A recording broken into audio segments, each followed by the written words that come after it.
TikTok के भारत में ban होने से टिकटॉकर्स तो परेशान है ही, उससे ज़्यादा परेशान टिकटॉक कंपनी है। और टिकटॉक कंपनी लगातार भारत सरकार से संपर्क में है और बातचीत कर रही है कि भारतीय मार्केट में फिर से वापसी करे। इसी बीच खबर ये आ रही है कि 23 जुलाई को टिकटॉक वापस आ सकता है। इस खबर को सुनकर भारतीय टिकटॉकर्स काफ़ी ज़्यादा खुश हैं और ये सोच रहे हैं कि जल्दी से टिकटॉक वापस आ जाए भारतीय मार्केट में और वो अपना इंटरटेनमेंट का वीडियोस बना करके टिकटॉक पर अपलोड करते रहे, लोगों को इंटरटेन करते रहे। आगे जानेंगे इस वीडियो में कि क्यों 23 जुलाई को टिकटॉक वापस आएगा और टिकटॉक के वापस आने का रीजन क्या है। आगे जानेंगे पूरी रिपोर्ट विस्तार से, तो इस वीडियो को पूरा जरूर देखिएगा। मैं आपको बता दूं, भारत में टिकटॉक के बैन किए जाने के बाद अमेरिका और ऑस्ट्रेलिया जैसे देश भी अपने देश में टिकटॉक के बैन पर विचार कर रही है। इसका मुख्य कारण यह है कि टिकटॉक की जो पेरेंट कंपनी है वो है बाइटडांस और उसका हेड ऑफिस चाइना में है, जिससे टिकटॉक पर लगातार ये सवाल उठते रहे हैं कि टिकटॉक अपने यूजर्स का डाटा चाइना के सर्वर में सेव करता है और उस डाटा को चाइनीज सरकार को भी देता है, जिससे चाइनीज सरकार उस डाटा को लेकर के गलत इस्तेमाल किसी भी देश के लिए कर सकती है। इसको देखते हुए भारत सरकार ने 59 चाइनीज ऐप्स टिकटॉक सहित सभी पर बैन लगा दिया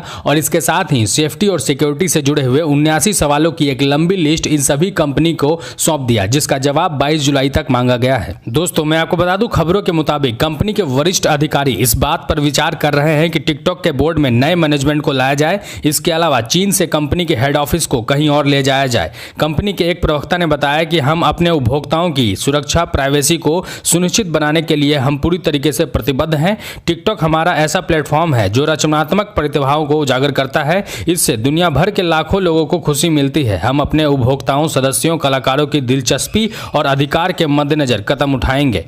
इसके साथ ही कंपनी ने यह भी कहा कि भारतीय यूजर्स का डाटा चाइना में ना भेज करके सिंगापुर के सर्वर में भेजा जाता है और जल्द ही कंपनी भारत में ही सर्वर लगाने वाली है, जिससे भारतीय यूजर्स के डाटा को भारत में ही रखा जाएगा। मैं आपको ये बता दूं कि जितने भी टिकटॉक के यूजर्स हैं पूरी दुनिया में, उसका 30% यूजर्स सिर्फ और सिर्फ भारत में है। इसका मतलब यह है कि जितना भी उसका अर्निंग होता है उसका 30% हिस्सा भारत से जाता है और इस कंपनी को अगर भारत में बैन किया गया है तो बहुत बड़ा नुकसान हुआ है और यह अनुमान लगाया जा रहा है कि करीब $6 बिलियन का नुकसान टिकटॉक को होने वाला है। अब आइए बात करते हैं कि टिकटॉक पर से बैन कब हटाया जाएगा। जैसा कि पहले मैंने आपको बताया है कि टिकटॉक सहित 59 चाइनीज ऐप्स को 79 सवालों का एक लिस्ट सरकार द्वारा भेजा गया है, जिसका जवाब 22 जुलाई से पहले मांगा गया है। अगर ये टिकटॉक कंपनी 22 जुलाई से पहले इन सभी सवालों के जवाब सरकार को दे देती है और यह सुनिश्चित कराती है कि भारतीय यूजर्स का डाटा सेफ और सुरक्षित रहेगा, तो उस पर से बैन 23 जुलाई से हटा लिया जाएगा। और अगर 22 जुलाई से पहले इन सभी सवालों के जवाब कोई भी ऐप नहीं दे पाता है या टिकटॉक नहीं दे पाता है